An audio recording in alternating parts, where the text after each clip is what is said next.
Okay, once again, good evening, everyone. My name is Jack Reed. I am the Vice President of Customer Experience for NUITEQ, and I would like to welcome all of you to our NUITEQ webinar series. Our host and presenter this evening will be Kelly Adelsberger, and she will be starting and going through the presentation with you. The presentation will last between 15 and 20 minutes, probably. If you have any questions during the presentation, please put them in the chat window and I will share them with Kelly.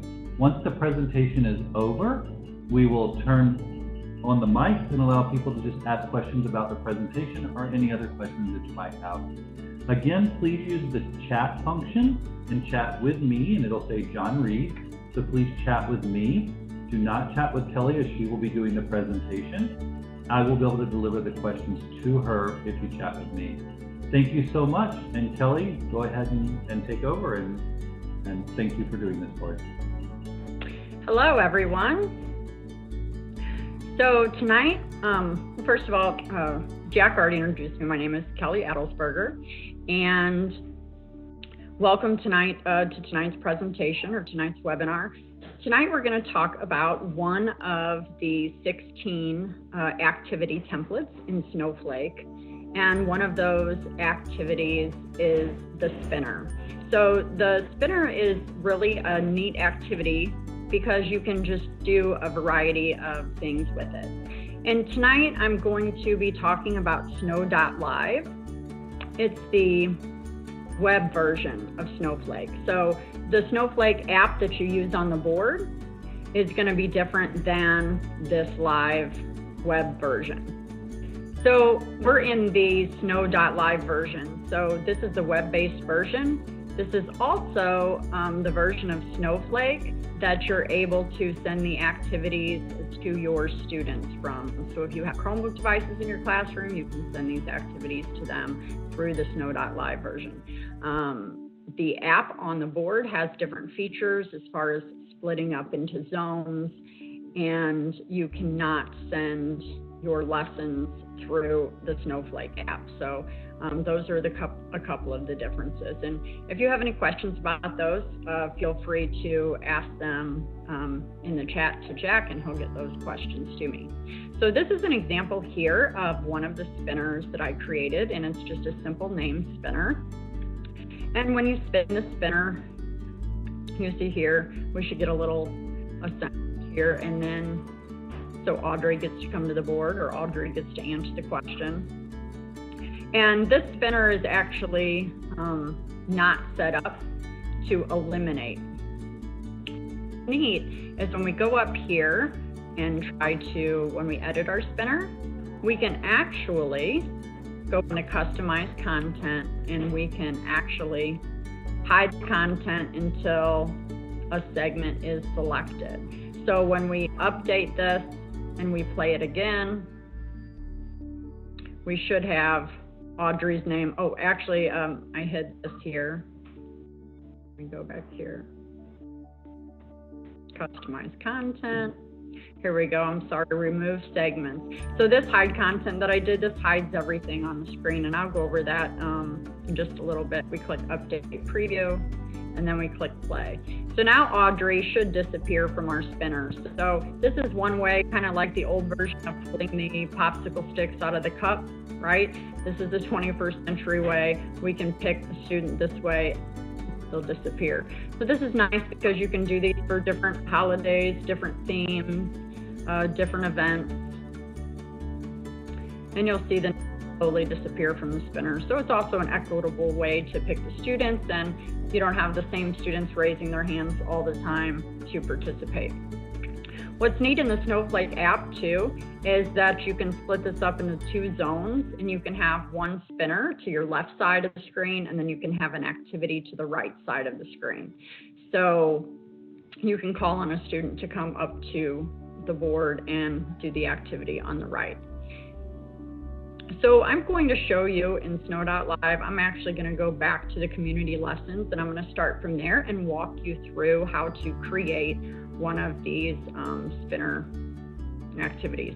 And for some of you, seeing this, it might look different because the background of the segments are kind of colorful. And NUITEQ, just recently in the past couple updates, has changed it where you can include your own background for the segment. So you can really kind of diversify and make the spinner a little more fun and interesting. So here we're just in snow.live, and you sign in here up at the top right-hand corner. And after you sign in, you're going to come to the Explore. You're actually going to come to My Lessons page first. You click on Explore, and it opens up all the community lessons. From here, you can go to Create, and I'm going to click on Lesson. And after I create lesson, you can see the 16 different choices of lessons.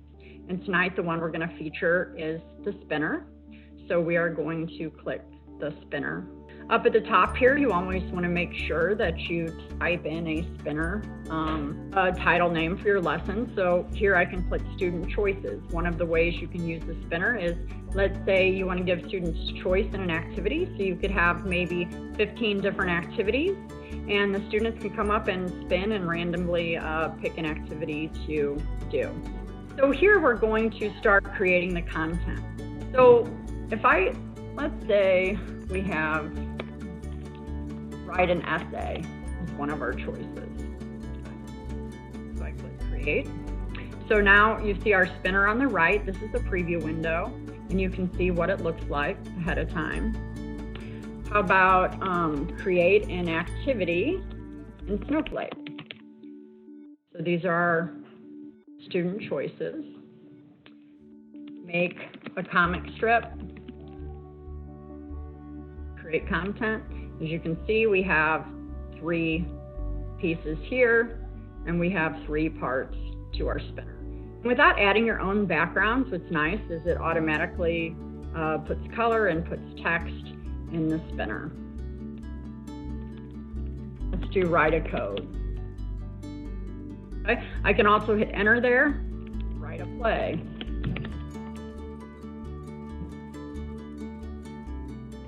Create a story. Make a video. Create a brochure.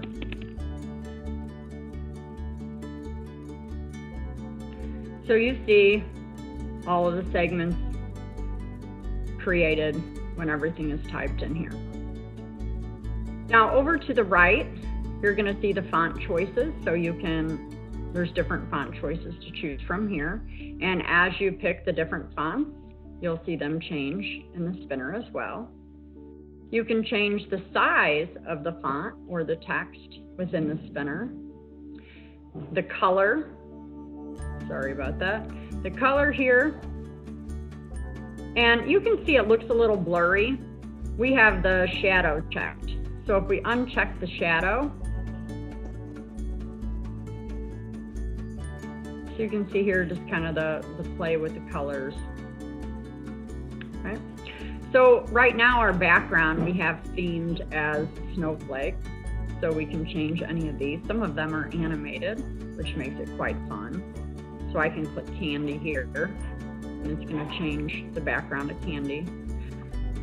But we can also browse here for a different background. So we can browse on our computer, and you can use an image from your computer. You get image search. I never suggest searching in front of the kids, even though I know a lot of schools have safety and things on their computers. You just want to make sure you check that ahead of time and probably save it locally. You can open up Google Drive or OneDrive, and you can also go to the content gallery, which is a lot of content that has been created for you to use in your lesson. So we could go to nature, starlight here, see if we want to change to this purple background.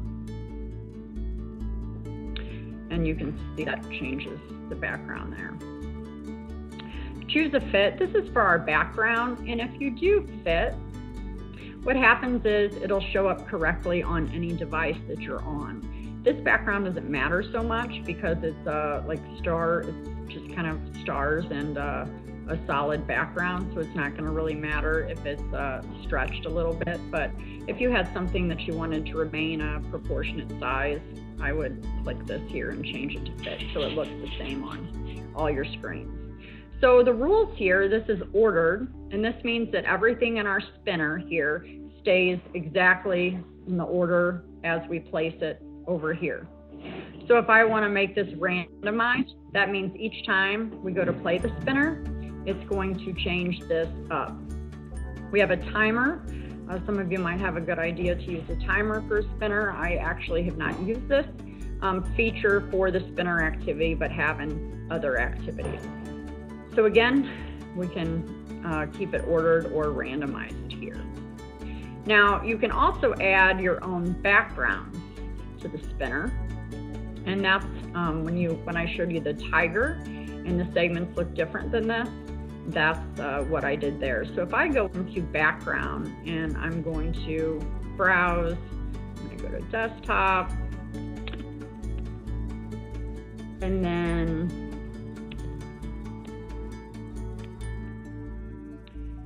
here, okay, so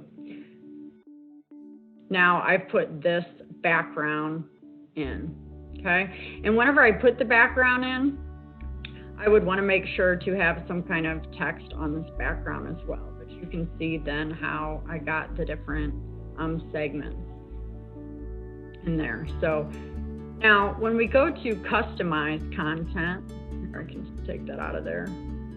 If I go to customize content, this is where we can remove the segments when it is spun. Okay, so that would get rid of the Audrey. Content fill the entire segment. Okay, so we want the content that we put in there to take up the entire segment. And then hide content until a segment is selected. This is the one that I checked first at the beginning, but if I click that, it's going to cover the whole spinner. So when I click update preview, so now this is actually on top of our words.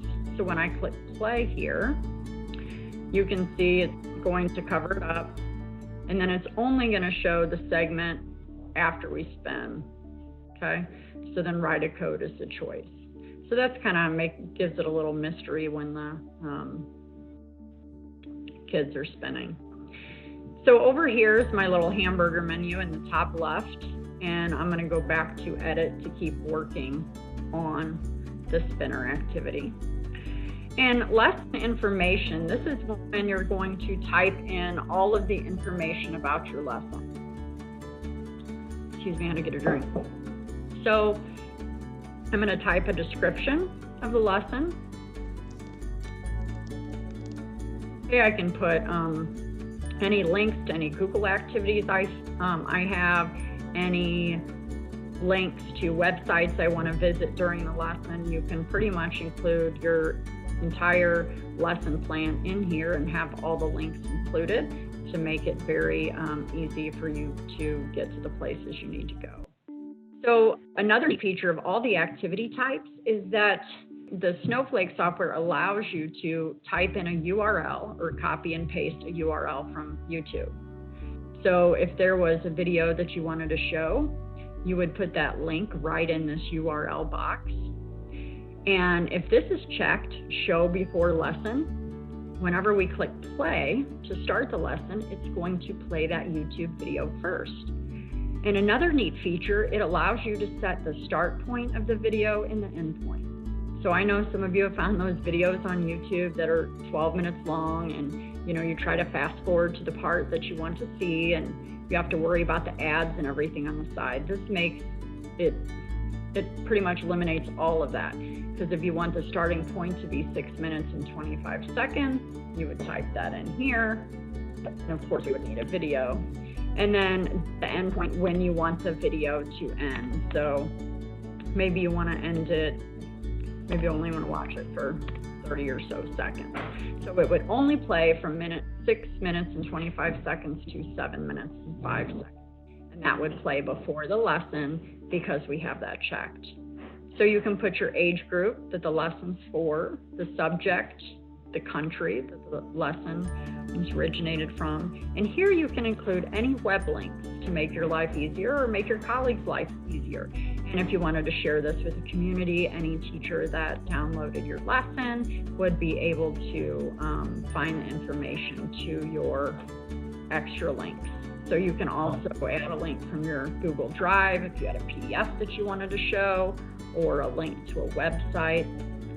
And then down here are the keywords. So that's how you're going to find the lesson in the community, or someone else is going to find it. So we might put student writing choices in here. You could put English, you could put Common Core State Standards, and just have all your keywords separated by standard. And then also we have an add standard section. So in the add standards, for me personally, I just go right down here to search, and I type in the few words to find a standard that's going to fit the lesson and the age group that I am teaching. So there's all different, or you can just go to like Common Core State Standards and you can search in there. You can search for ACT.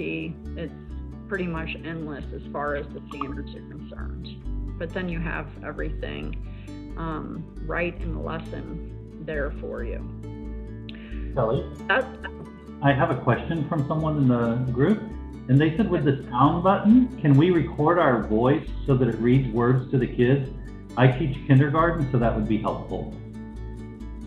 Yes, you can put the sound in there, and so whenever you spin it, it will play whatever sound that you create. So you would have to make your own sound file. I believe it has to be a .wave file, and then whenever you spin it, you'll hear that sound. But you would have to create those ahead of time and put them in. But yes, it has that capability. And some of the other activity templates do too, when it's played or when they're lined up. Yes.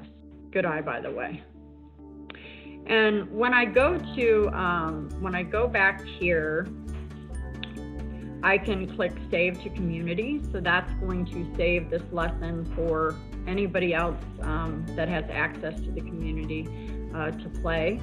Here's where I can send it to students, which we're going to cover in another one of the webinars, but you could send this activity to your students.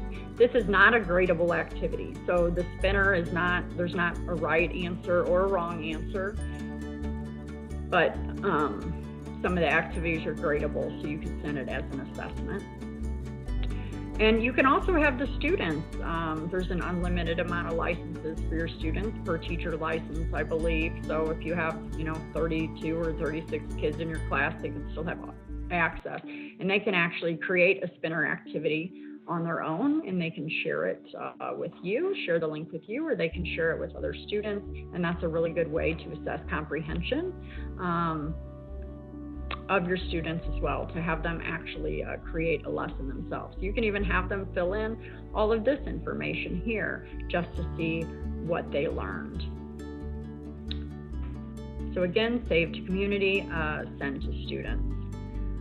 We can change the lesson type to a different type of lesson. Here, I'm not really sure that it's applicable. This will take you back to your lessons. Those are lessons that you've created or that you've opened.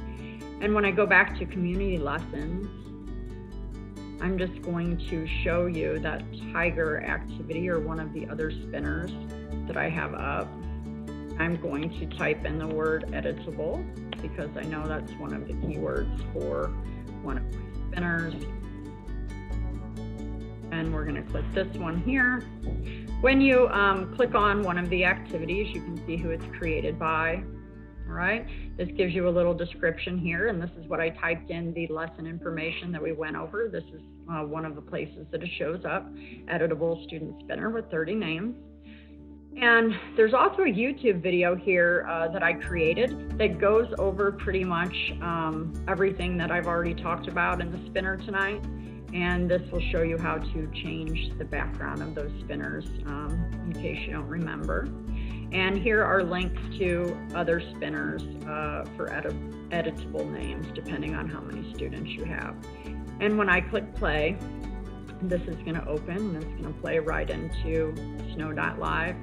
And up here, you can also see the description.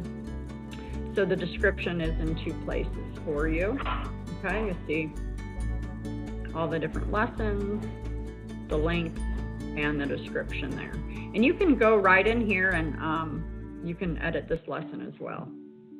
So just go up here and you would go to edit.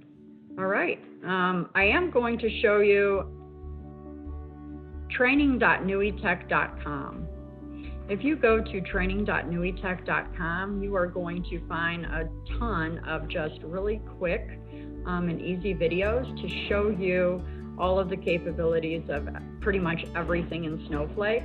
And NUITEQ has done a fantastic job of making the videos short and sweet and very visual and easy to understand. So when I go here and I go to the left-hand side, I see lesson activity types. Well, the spinner lesson is one of the lesson activity types. And if I click on lesson activity types, you can see all 16 of the lessons down here as well. And when we click on spinner, it's going to pull up here and it's going to give us a video to play. This is another great idea for a spinner activity. Here there are 3 numbers in each of the columns, and so when one of these segments that comes up with the 3 numbers, so let's say 48 and 5 is spun, I have the students come up with some kind of math problem with those 3 numbers. So a student might say 8 times 5 is 40. They might say 40 divided by 5 is 8. 40 divided by 8 is 5. And it really helps them with a basic understanding of math, fact, and fact families as well. So that's just another one of the ways that you can use the spinner feature. And again, that's training.nuitec.com for those extra kind of quick little bits. So I'm going to go back here to my video and open it up for any questions that anybody may have. Any questions, Jack? Hello, Kelly. Can you hear me? Hi, I can hear you. How are you? Fine, thank you. Regarding the training that you just showed, Yes. do you have any in Spanish or any other language, or with subtitles in Spanish, for example? That's a good question. Jack, can you answer that? I know that we have, I thought some of the videos were being translated into Spanish, but I'm not 100% on that. Rafael, is your question about the training videos in particular or the lesson activities? I asked about the training videos. So the training videos are going to be finished in the next couple of weeks, and they will be in Spanish and up on the web in Spanish in the next couple of weeks. They are in the process of finishing up the translations and checking to make sure that the translations are accurate at this time. They will be. That's awesome. Thanks, Jack. Yep. If anyone else has any questions, just unmute yourself and feel free to jump in and ask a question, and one of us will try to answer it for you. I have another one. Go for it. When you pull up the training video, that you had the 3 numbers, Yes. how do you make that one with the 3 numbers? So if you remember when I was showing how to put in your own background segment, so I made that image. So you can open up, let's say for instance, Google Slides, okay, or PowerPoint. And I just made a rectangular square with like a border around it. And then I typed in my 3 numbers. And then I used that for the background segment of the spinner. So you put in your background piece, and then in the line you actually type like the 40 and then the 8 and the 5. Does that make sense or no? Clear as mud? Any other questions, anyone?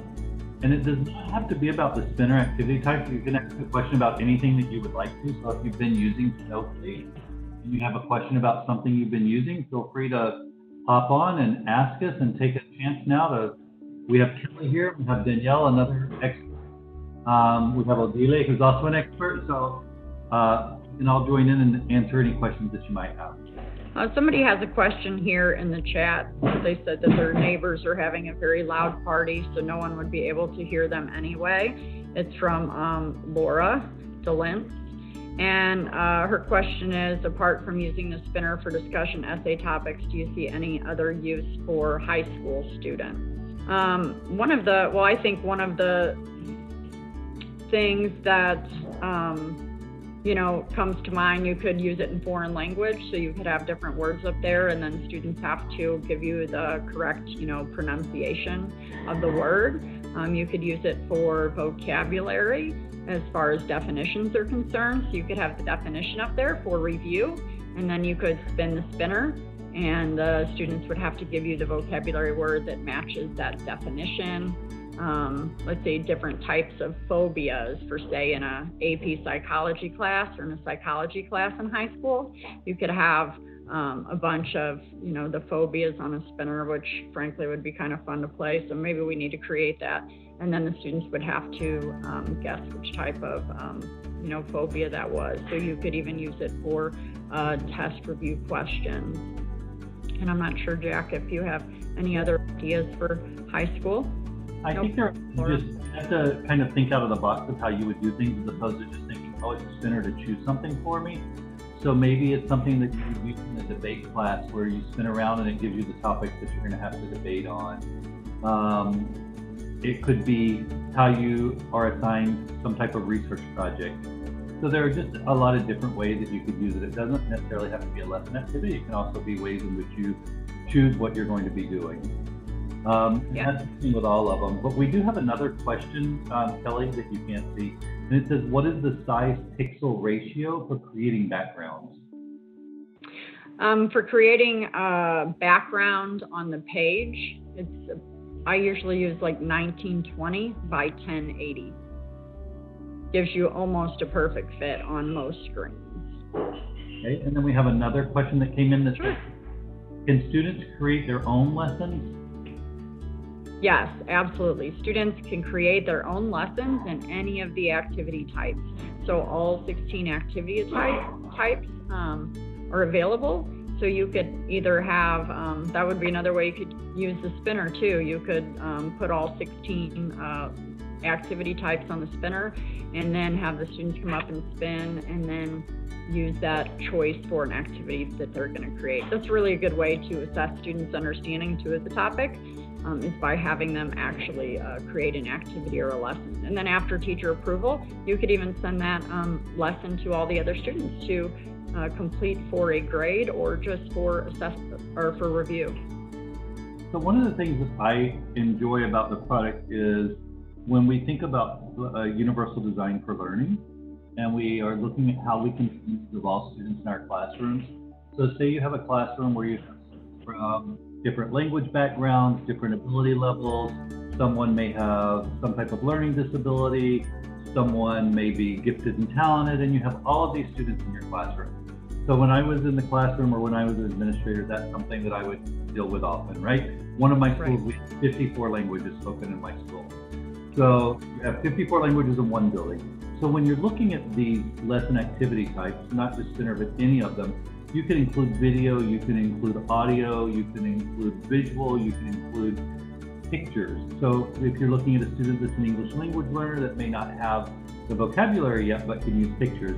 In addition, you can have them create their own lessons to show mastery of content using the various types of representation.